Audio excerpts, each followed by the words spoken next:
Hello बच्चा party. How are you all? कैसे हैं सब? Hope everybody is fine with God's grace. Okay, I am Dr. Sunil Kanal here, taking your 10th standard revision lectures for science. Okay, and we are going to start with a important topic of the science 2, that is environmental management, which is 5 marks and with option 7 marks. Okay, a very interesting and important chapter for you. I am presenting you this chapter along with Anubhavi Foundation. I am Dr. Sunil Kanal. Okay, and this is me who is going to take your lectures. Let's see something about the environmental management. Now we know what is ecosystem. So if you can see here, the ecosystem is formed by biotic and abiotic factors. Biotic means the living and abiotic means the non-living components of this earth or this biosphere. Okay, and they interact with each other. So ecosystem is formed by biotic and abiotic factors and their interactions with each other. Both factors play very important role in the ecosystem. Then the main role is played by producers like plants, and they are important because they help in trapping the solar energy, that is the sun's energy, and they provide energy for all other living organisms on this earth. Herbivores like deer, goat, sheep, etc., they depend on the producers, and predators like lion and tiger, they depend upon the herbivores for their growth. So you can see this food chain and food web, which is a thing which you have studied in ninth standard also. That is from the producers to primary consumers to secondary consumers, tertiary consumers, and top level carnivores. And all these organisms are dependent on each other except for producers which trap the solar energy and provide energy for themselves, or they are autotrophs. They provide energy for themselves, that is provide prepare food for themselves as well as all the other organisms in a chain, that is called as a food chain. And food web is the interwoven, or it is a complicated system in which many food chains are connected to each other, and every organism is dependent on other organism for their food requirements. Okay, so now coming to relation between environment and ecosystem. Environment is a broad concept. Okay, broad concept means what? It is everything in our surrounding and living organism. That is the physical, chemical, and biological factors affecting the living organism in any possible way. Any possible way. Example, the rains affect us. We have to carry umbrellas or raincoats. Okay, similarly, other now the COVID-19, which is a very important virus, coronavirus, it's a small factor and it is affecting us. Our environment is disturbed, our way of living has been disturbed. Today, we are taking online revision lectures just because of that. Okay, in short, environment is a condition in our surroundings. It includes everything: the biotic, the abiotic, the natural, the artificial factors. Okay. Now there are two main types of environment. One is natural environment and other is artificial. Natural environment is what is present in the nature itself originally, and artificial is the environment created by human beings. Natural environment consists of the atmosphere, water, land, living organism, etc. Continuous interaction occurs between biotic and abiotic factors. Their interaction is very important. Artificial environment is also affecting the natural environment directly or indirectly. That is, the human beings are encroaching upon the environment as well. Okay. So now coming to biotic and abiotic factors. Okay. So now what are abiotic and biotic factors? This is a difference which you can see here. So whenever you are writing the answers also, this is a distinguish also which you can use, that introduction, example, factors and what it affects. Okay. So you can see that abiotic and biotic factors. Abiotic in ecology and biology, abiotic components are the non-living components, while biotic are the living components such as plants, animals, bacteria, that is microorganisms, etc. Examples in abiotic components, we can see water, light, wind and humidity, etc. While all living things, that is autotrophs and heterotrophs, plants, animals, etc., they form the biotic components. Okay. Now factors They affect the ability of organism to survive, uh, reproduce, help determining the types and number of organism. Because abiotic factors change, it will affect the biotic world. Example, carbon dioxide, if the levels increase in the atmosphere, it will cause greenhouse effect, and it will severely affect the living world also. Living things directly or indirectly affect the environment and organisms in their surroundings. Thus, can they produce diseases, then predation, waste are produced, parasitism, etc. So, affects individuals or all the people they are affected, or population, community, etc., because of the abiotic components. And biotic components also affect the other biotic as well as the abiotic components. Okay, now let's come back to environmental conservation. Why environmental conservation is necessary? At present, many environmental problems have been arising, and it is affecting the nature as well as the artificial factors on the earth. Okay. Therefore, if our environment is not conserved, we will not have the world for the future use. Okay, so many factors, because of the human activities, generally contamination of any material such as pollution, unnecessary and unacceptable change in the surrounding environment due to the natural events on human beings also is called as environmental pollution. So many changes are occurring. It may be direct or indirect changes like physical, chemical, and biological properties of air, water, soil, which can be affected, and it is harmful to human beings. So various reasons are there for the environmental pollution or degradation. It can be population explosion, fast industrialization, and indiscriminate use of natural resources and deforestation. This is destroying our environment itself. And unplanned urbanization is also responsible for it. Example, urban um, centers like Mumbai, Pune, etc. are fast expanding, and it is not a, if there is no proper planning, it may destroy the environmental factors surrounding our cities. Okay, so conservation of the environment is very essential. So environmental conservation is a practice of protecting the natural environment on individual, then the cognization or in organizational level. Cognizance means you can do it on your own conscious levels, government level, and this will benefit both the environment as well as the human being. So conservation is very essential factor which will be helpful to us. Okay, so now need for environmental conservation. General public is not aware about the rules of environmental conservation. There should be large scale participation of the people in environmental conservation. It will be possible to answer the environmental problems only if environmental protection conservation becomes an effective public movement. Means without people participation, how we can bring about environmental conservation? So this is an important question also for your boards. Many of the topics have been deleted which we have not taken into account. We should inculcate among the children the habit of environmental conservation and saving our environment. Okay, we should give them or impart them knowledge about the same. So children bacha party, it is our duty not only to learn about it but actually to bring it in practice. This will help us to make our future generation more aware about our environmental conservation and protection. So to achieve this, it is necessary to bring about awareness through education. So education is the main thing. We should have a true efforts in that direction so that we can conserve our nature. Okay, so it is a social responsibility, our responsibility, society's responsibility. Since existence of humans, there is interaction between human and environment. Human beings have stepped on the earth long after formation of earth.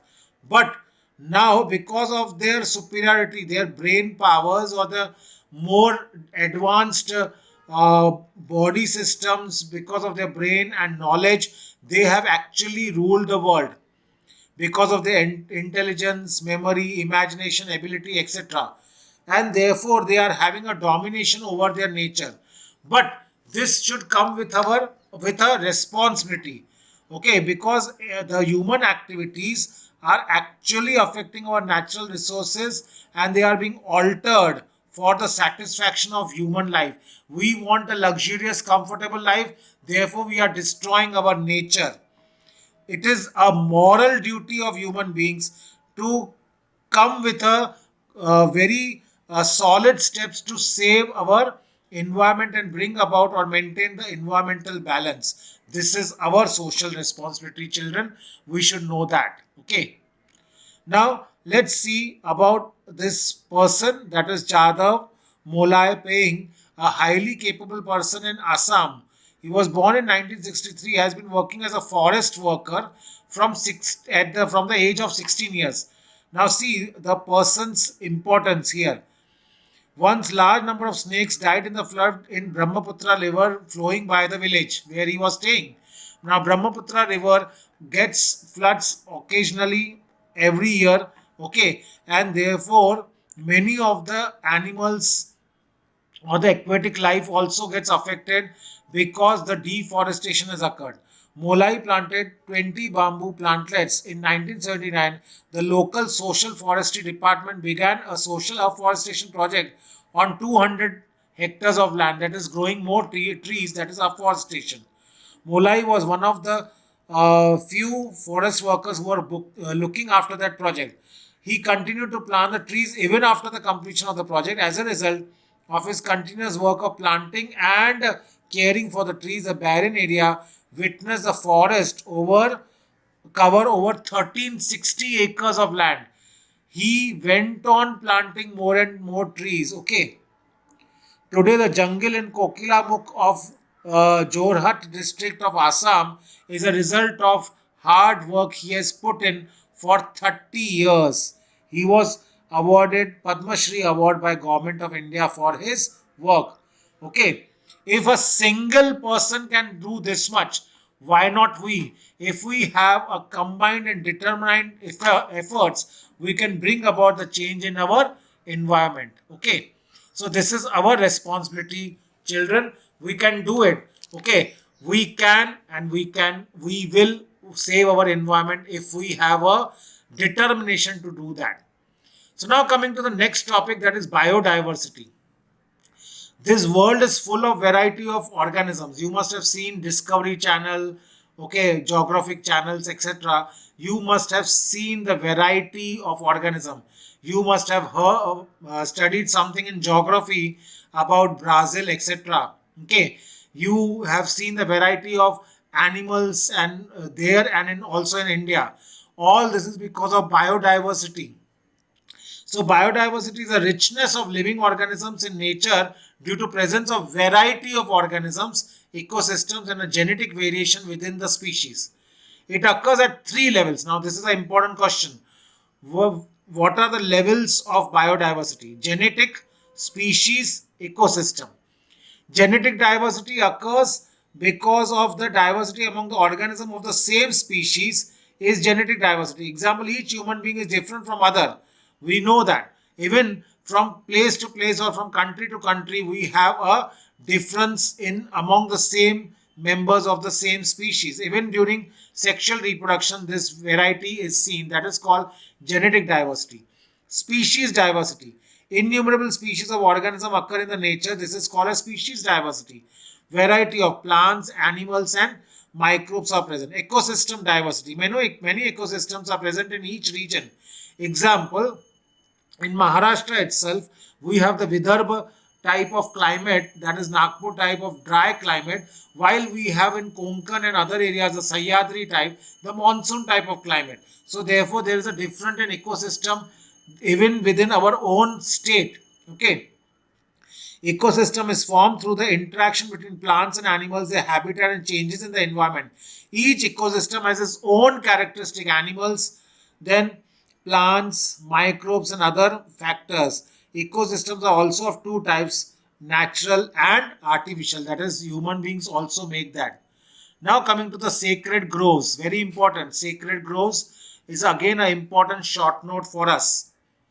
The forest conserved in the name of God and is considered to be sacred is called as sacred groves. यानी people from ancient times, they have been means they find certain places very sacred, or mythological stories are there behind those forests or the jungles, and therefore the people try to conserve it. So this is called as sacred groves.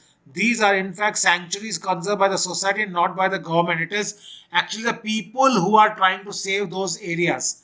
As it has been conserved in the name of God, it has got a special protection because people are protecting it. These clusters of thick forests are present not only in Western Ghats but in entire country. Around 13,000 sacred groves have been reported in India in different places. You can see that we have sacred groves in almost every state of our country. So now hotspots of biodiversity. Okay, let's see something about that.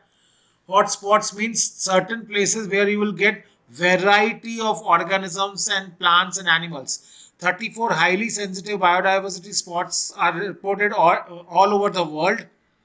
Such areas have once occupied 15.7% of the area.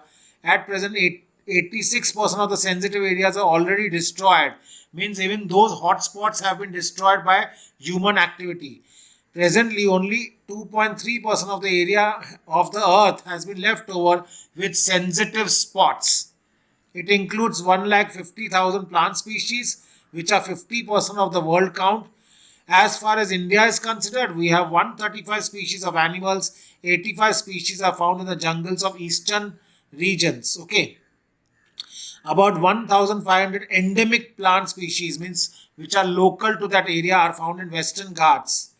Okay, out of the total plant species in the entire world, 50,000 are endemic, and many of them are found in India too. Okay, so this was something about the hotspots. Now, classification of the threatened species. Okay, let's see what are the classification of the threatened species. Now, certain animals and plants are getting destroyed day by day.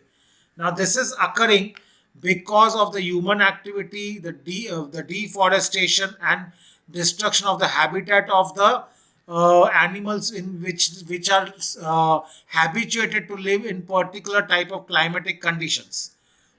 So we classify the threatened species which are almost extinct or going to get extinct in near future as follows. The first is endangered species. Either the number of these organisms is declining or their habitat is shrunk to such an extent that they can get extinct in near future. Example is the lion-tailed monkey, okay, then the lesser floricon, etc. Then rare species. Rare species, number of these organisms is considerably declined. Organism of these species being endemic may become extinct very fast. Example is the musk deer and the red panda. Very important rare species. Okay, this classification can come as a 3 marks question for you, dear students.